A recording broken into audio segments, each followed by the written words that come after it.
આજે તો કેવો પવન આવે છે આ ભાઈ લાઈ જય શ્રી કૃષ્ણ. એ જય શ્રી કૃષ્ણ.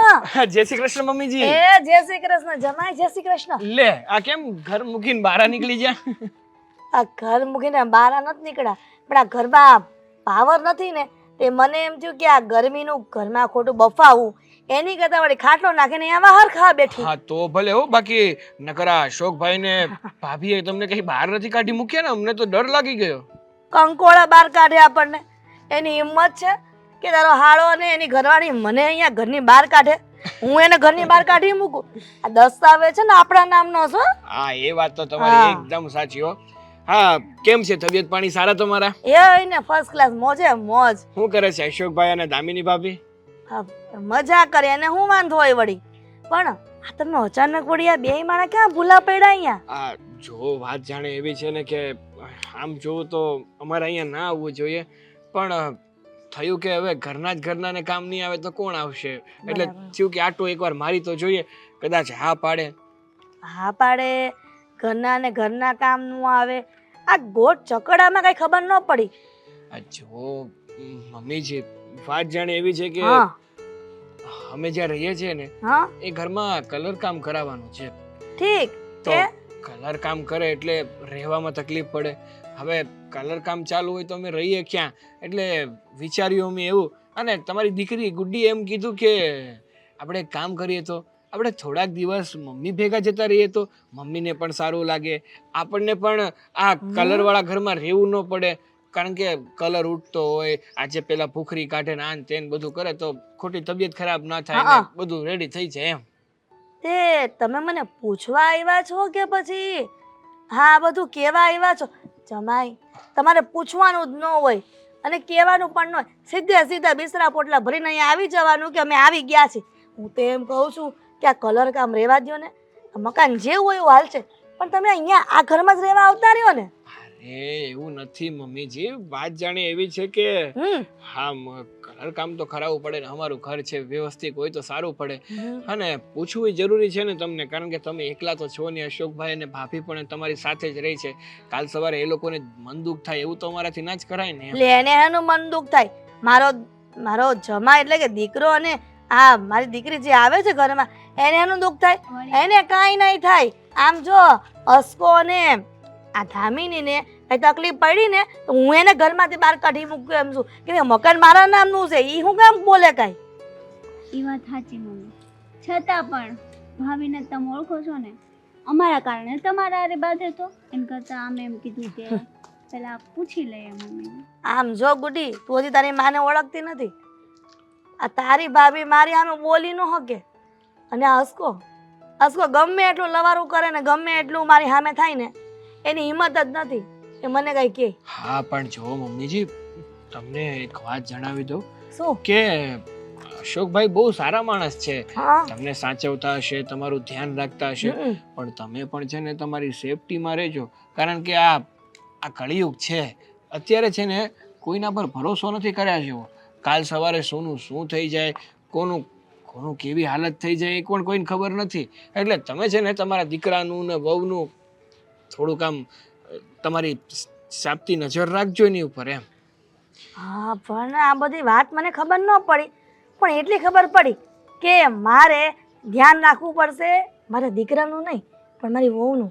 આ ભોળી જે બને છે કદાચ એના પેટમાં કંઈક પાપ હશે અને ભવિષ્યમાં મને મારી નાખવાની કોઈ ષડયંત્ર કર્યું તો. એટલે જ કહું છું, કહેવાય છે ને કે ચેતો નર સદા સુખી. જે માણસ ચેતીને રહીને સતર્ક રહીને એ વ્યક્તિ હંમેશા સુખી અને શાંતિથી રહી શકે. અત્યારે તો તમે જોવો છો ને સાગર, મેં તમને પેલો વિડીયો બતાવ્યો તો ખબર? હા કયો? ઓલો વિડીયો ને? હા જેમાં મમ્મીને માન નાખે ભાઈ અને ભાભી થઈને. અરે હા મમ્મીજી એમાં વાત જાણે એવી છે કે હમણાં જ એક વિડીયો બહુ વાયરલ થયો છે કે દીકરાને તો એની માં બહુ વાલી હતી, પણ દીકરાની વહુ છે ને એને એની સાસુ છે ને બહુ ખટકતી હતી. તો એકવાર દીકરો ગયો કામે, મતલબ ઓફિસે ગયો છે ને કામ ધંધે, તો એકલી સાસુ અને વહુ હતી અને સાસુ સૂતા હતા બિચારા, પાછળથી આવીને ગળાપસી દઈ દીધી. એટલે મમ્મી તમે ટેન્શન ન લ્યો, તમારી હારે તો એવું કઈ નહીં થાય. થવા પણ નહીં દઉં. હું પણ આ ઘરની મોભી છું. અને જો મારો દીકરો અને મારી વહુ આવું કરશે ને એ પહેલા તો હું કંઈક ફેસલો કરી જ લઈશ. હા એટલે જો તમે સતર્ક લેજો, મતલબ એટલે તમે સતર્ક રહેજો એમ. હા ચોક્કસ.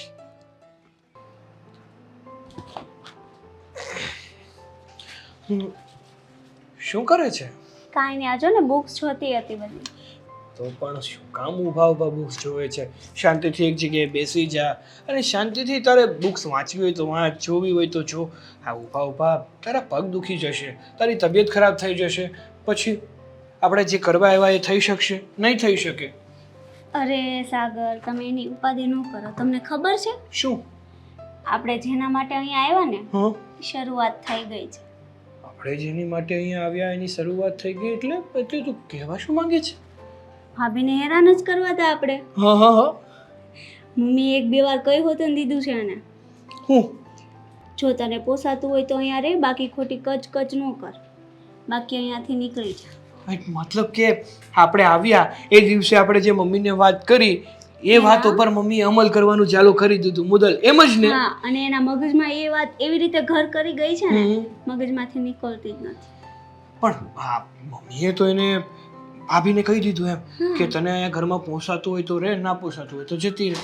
પણ ભાભી પણ સામે કંઈક તો બોલ્યા હશે ને કે કેમ તમે આવું બોલો છો, અચાનક શું થયું, એવું કંઈ નહીં કીધું હોય? ના, ભાભીએ કીધું ને શું? કે જો અમને આ ઘરમાં રહેવાનો કોઈ રસ નથી, બરાબર છે? એટલું બધું અમે તમને એટલા બધા નડતા હોય ને તમે વયા જઈશ. ઓહો, મતલબ કે આપણો પ્લાન યોગ્ય રીતે આગળ વધી રહ્યો છે અને તીર નિશાના ઉપર લાગી રહ્યું છે. ભાભીને એવું બોલવું તો નહીં હોય, પણ કહેવાય ને કે ગુસ્સામાં મોઢામાંથી શબ્દો નીકળી ગયા. પણ આપણે છે ને એ શબ્દો ઉપર જ કામ કરવાનું છે અને થોડાક જ સમયમાં આપણે ભાઈને અને ભાભીને આ ઘરમાંથી ધક્કા મારીને બહાર કાઢવી નાખવાના છે, વિદાય આપવાની છે. હા, આપણે છે ને મમ્મીના મગજમાં ધીમે ધીમે છે ને ભાઈ અને ભાભીનું અલગ કરવાનું ઝેર છે ને એ ભરતા જ રહીશું. એટલે મમ્મી છે ને એ દિવસે ને દિવસે ઉગ્ર થતા જશે અને છેલ્લે શું પરિણામ આવશે તો કે ભાઈ ભાભીને આ ઘરમાંથી ધક્કા મારીને કાઢી મૂકશે. હા, જો એટલે પછી આપણે છે ને આપણે અહીંયા જ રહેવા આવતા રહીશું હંમેશા માટે. આપણે ખોટું ઘરનું ભાડું ના ભરવું પડે.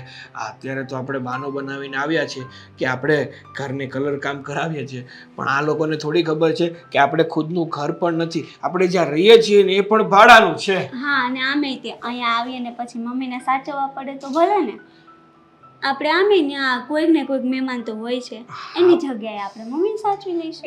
એમાં શું વાંધો છે? હવે મમ્મીને સાચવવાના હોય તો એ તો સાચવી લઈશું ને. આમ પણ કંઈક મળતું હોય ને તો એની માટે થોડી ઘણી મહેનત તો કરવી પડે. હા, કહેવાય છે ને કંઈક મેળવવા માટે કંઈક તો ગુમાવવું. હા, એટલે આપણે આ ઘર મેળવવા માટે, આ પ્રોપર્ટી મેળવવા માટે બિચારા ભાઈ અને ભાભીને ગુમાવવા જોઈએ. કઈ નહીં, પણ હું શું કહું તને, આપણે આ નક્કી તો કર્યું છે કે આપણે ભાઈ અને ભાભીને ઘરની બહાર કાઢવાના છે, પણ આપણા પ્લાનની વાત કોઈને ખબર ના પડવી જોઈએ. હા, જો કોઈને થોડીક પણ આશંકા થઈને કે આપણે આ ઘરમાં થોડા દિવસ માટે રહેવા નહીં પણ આ ઘરમાં ઝેર ભેળવવા આવ્યા છીએ, આ ભાઈ ભાભીને ઘરની બહાર કાઢવા માટે આવ્યા છે, જો એવી વાત કોઈને પણ ખબર પડી ગઈ ને તો આપણું આ ઘરમાં રહેવું પણ મુશ્કેલ થઈ જશે ને ઉલટાનું તારા મમ્મી છે ને એ આપણને જ ખીજાઈને આપણને જ ઘરની બહાર કાઢી નાખશે, સંબંધ પણ તોડી નાખે. કદાચ આપણે ભાઈ ભાભીને કાઢવાની જગ્યાએ આપણને જ ન કાઢી મૂકે. એ તો હું કહું છું. એટલે છે ને જેમ બને ને એમ ચેતીને પગલાં ભરજે, સંભાળીને જ રહેવું પડશે. થોડીક પણ અણસાર ન આવી જોઈએ એ લોકોને.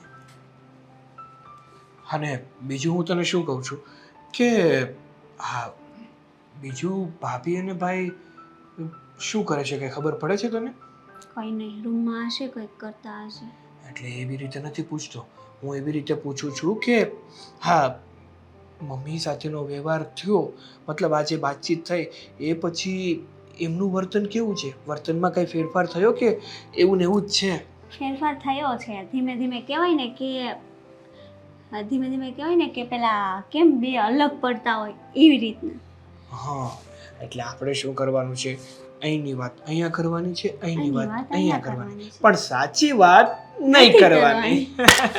મારતાળી. કેવી નિરાશ થઈ ગઈ છે મારે. મારી દીકરીઓને જમાઈ સપનામાં નહોતું વિચાર્યું. મારા હસકાએ હારી મને આમ આઈડિયા આપી હો. મમ્મી તમે અમને બોલાવ્યા? હા હા તો બોલો ને, શું કામ હતું? બેસ બેટા બેસ. હા બેસ. હા બેસે ને તો જરાક વાત ગળે ઉતરશે, નકર ગળે વાત નહીં ઉતરે. હા સીધે સીધું હોરું આમ ક્યાંક વયું જાય. હા પણ બોલો ને, શું વાત છે? બસ એ જ વાત કરવા બોલાવ્યા છે બેયને. હા હા કે હું વિચારું છું કે આજકાલ તમે બંને આ મારી સામે બહુ બોલતા થઈ ગયા છો, અને અમે કહીએ છીએ એટલે કે હું કહું છું એ તમે બંને એકેય કરતા નથી. તો કહેવાનો મતલબ એ છે કે જો મારું કીધેલું તમારે બંનેને ન કરવું હોય હા તો આ ઘરના દરવાજા કાયમને માટે ખુલ્લા છે, નીકળી શકો છો તમે. મમ્મી તમે સગા દીકરાને ઘરમાંથી કાઢી મૂકવાની વાત કરો છો? તે એમાં શું થઈ ગયું? હગો દીકરો હગો ન થાય તો પછી કાઢવોય પડે. જો તમારે મને આવી રીતે ઘરમાંથી બહાર કાઢવું હશે તો પછી તમારે મને જન્મ જ નહોતો દેવો. એ યસકા, તમારી વાત ના માની. તમે કહો એમ તો અમે કરીએ છીએ ને મમ્મી. એ છચુંદર, તું તો બંધ જ રહે છે. ઘરની વહુ છો તો વહુ તરીકે રે. હા, એટલે ખોટો અમે મહા દીકરો બોલીએ છીએ એમાં વહીવટ કરવાનો જરૂર નથી. તમે જ બોલાવીને મમ્મીજી, એટલે હું આવી. આ તો એટલે બોલાવી કે હસકાને જે વાત કરું છું રિપીટ પાછી તને ઈ કેય નહીં, એટલે બંને વાત સાંભળી લો ને એટલા માટે મેં કીધું. મમ્મી અમને જવાનું કહો છો તમે, અમે વયા જાશું, પછી શું થશે વિચાર્યું છે તમે? બધું વિચારી રાખ્યું છે. આ 1 થી આ 10 સુધી બધા આંકડા ગોખી નાખ્યા છે કે શું કરવાનું છે શું નહીં, બધા સ્ટેપ મને ખબર છે. મારી વાત સાંભળો. જો મને તીખું નથી ભાવતું, છતાંય તમને તીખું ભાવે છે ને એટલે ઈ તીખી રસોઈ તીખી, શાક બનાવે તો શાક તીખું, બરોબર? તોય હું ખાઈ લઉં છું. એટલું અમે સહન કરવી છીએ, છતાંય તમે આવી રીતે કરો તો આ યોગ્ય ન કહેવાય. મમ્મી એટલી જીભ ચાલે છે. અમે લોકો જતા રહીશું, પછી તમારું શું થશે? હા. તમારી સેવા કોણ કરશે? હા. વિચાર્યું છે તમે? હા વિચારી લીધું છે, કોણ? અને સેવા કરવા વાળા પણ આવી જ ગયા છે ને. એટલે કે મારી ગુડી અને મારા જમાઈ સાગર કુમાર આ તમારા બે કરતા તો મને સારી રીતે સાચવશે. હા, એટલે મારી ચિંતા તમારે કાંઈ કરવાની જરૂર નથી કે મને કોણ સાચવશે અને કોણ નહીં. મારી દીકરી કેવી છે, તારા જેવું તો નહીં જ કરે. મમ્મી બધી કહેવાની વાતો છે કે તમારી દીકરી તમને સાચવશે, પણ હવે પારકું ધન કહેવાય. લગ્ન થઈ ગયા છે એમને, ગમે એમ તો એ પારકા જ રહેવાના છે. એ અહીંયા છે ને વાડી ઘડીએ તમારી સેવા કરવા નહીં આવી શકે. જો એમનો પણ એક પરિવાર છે. એ તારે મને શિખામણ આપવાની કોઈ જરૂર નથી. ખબર છે એનું પરિવાર છે, પણ મારી દીકરી અને જમાઈને હું આ રીતે સાચવું છું તો તને એનું ખટકે છે.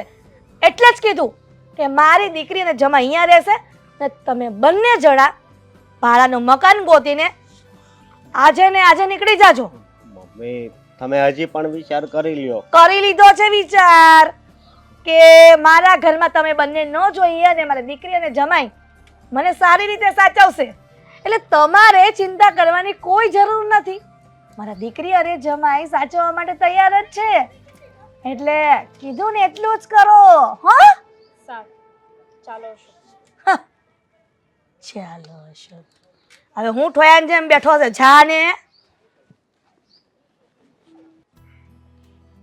હા, કેવી શાંતિ લાગે છે. હવે કોઈની હારે મારા રકઝક કરવાની જ નથી થતી. બુઢી, આ સારું થયું આ તું અને જમાઈ આ ઘરમાં રહેવા આવતા રહ્યા ને, એટલે મારે અડધી ચિંતા વહી ગઈ. ચિંતા મુક્ત જીવન કહેવાય ને એવું થઈ ગયું છે. હા મમ્મી, અમે તમારી હારે જ છીએ ને, અહીંયા જ રહેવાના છીએ હવે તો. તારા ભાઈને અને તારા ભાભીને એવા રોવરાવીના ઘરમાંથી બહાર કાઢ્યા છે કે ક્યારેય એ ભૂલી નહીં શકે. અને હું એ જ ઈચ્છું છું કે મારી દીકરી અને જમાઈ એને મોજથી આ ઘરમાં રહે. સારું થયું મમ્મી, તમે ભાભીને ને ભાઈને કાઢી મૂક્યા. છો ગુડી, એને ભલે કાઢી મૂક્યા. હવે હું તો મારું ફ્યુચર જોવા માંગુ છું ને તારું ફ્યુચર જોવા માંગુ છું. હું એમ વિચારું છું કે આ મકાન છે ને આ જમાઈના નામે કરી દઉં એટલે મારે શાંતિ. એટલે તમે બે મને સાચવો તો ખરા, મારી સેવા કરો ને. હા મમ્મી, અમે તો તમારી સેવા કરવાના જ તે ને. આમે તમે તો અમારી મમ્મી છો ને. કહેવાય ને કે મા બાપની સેવા કરવી એ તો બહુ નસીબદારની વાત છે. એમ નસીબવાળા હોય એને સેવા કરવા મળે છે. હા, ઘણા તો દીકરા દીકરીઓ એવા હોય કે જે ઘરમાંથી માતા પિતાને કાઢી મૂકે. ઘણી વખત એવું થાય છે. પણ અમને આ મોકો મળ્યો છે તો અમારે તમારી સેવા કરવી જોઈએ ને. હા, અમે કરશું. અને મમ્મી, હું તમને શું કહું છું, હું અમે એમ નથી કહેતા આ મકાન તમે અમારી નામે કરશો ને તો જ અમે તમારી સેવા કરશું. અમે તો આમ પણ તમારી સેવા કરવાના અને તમારી હારે જ રહેવાના. હા ગુડીઓ, આ મને તારી ઉપર ને સાગર કુમાર ઉપર એટલો ભરોસો છે ને, ગળા સુધી વિશ્વાસ છે કે તમે ક્યારેય મને ઘરમાંથી બહાર નહીં કાઢો. એટલા માટે જ મેં આ દીકરા અને વહુને ઘરની બહાર કાઢી મૂક્યા છે. અને ગુડી, હું એવું ઈચ્છું છું કે મારા મર્યા પહેલાં જો દસ્તાવેજ આ તમારા નામનો કરી દઉં ને એટલે અસ્કો અને દામિની મારા મર્યા પછી આ મકાનના ભાગ માંગવા ન આવે. એટલા માટે પાણી પેલા પાળ બાંધી દેવી છે એટલે હું ચિંતા મુક્ત થઈ જાઉં. વાત સાચી મમ્મી, વાંધો નહીં. આપણે એ કામ એ બહુ જલ્દી કરી નાખશું. આપણે દસ્તાવેજ થોડા ટાઈમમાં આપણે વકીલને બોલાવીને એ કરાવી લેવું. એટલે તમારે કાંઈ ઉપાધિ નહીં. હા, એ વાત સાચી છે. હા, તબિયત કદાચ ગરમ નરમ રહે અને અચાનક ઠેસ વાગતા મરી જાય માણા, અને આમાંય આ ભગવાનના તેડા આવે એ કાંઈ થોડું કાંઈ કહીને આવે છે કે હું તમને લેવા આવું છું. મમ્મી, હજી બહુ વાર છે. હજી તમારે બહુ જીવવાનું છે. તમે ઉપાધિ ન કરો કાંઈ. એમ તમે નહીં જાઓ. હે ને? તો સારું, અમારી દીકરીના આશીર્વાદ મને પડી જાય. એને મારી દીકરીના પછી આનો બાવ આવે એની ઘરે એને રમાડું, પછી મોટું થાય, પછી મને નાની કરે, પછી એને ફરવા લઈ જાઉં. બધું જ મને સપના છે. આ બધા સપના પૂરા થાય ને ભગવાન, એવી જ પ્રાર્થના કરું છું. પણ હાય, જે અંતરમાંથી આ આનંદના ફુવારા છૂટે છે ને એવા તો ક્યારેય નથી થયું. સાચું કહું ગુડી, તું મારી છે ને તારણહાર છો અને તું જ મારી આ મદદગાર છો. જો દીકરી ન હોત તો વળી આ માનું ધ્યાન કોણ રાખત? અને જમાઈ તો દીકરા કરતાં વિશેષ છે. અને કહેવાય છે ને મમ્મી કે છોકરો હોય તો જ તે માને હાચવે. એવું થોડું છે? અત્યારે છોકરા કરતાં તો છોકરીઓ વિશેષ હોય છે. ખબર છે ને તમને? મને બધી જ ખબર છે. આ એટલા માટે જ મેં પહેલેથી વિચાર્યું હતું કે દીકરા અને વહુને ઘરની બહાર કાઢવાના અને દીકરી અને જમાઈને ઘરમાં લાવવાના એટલે મારે શાંતિ. હો, હા,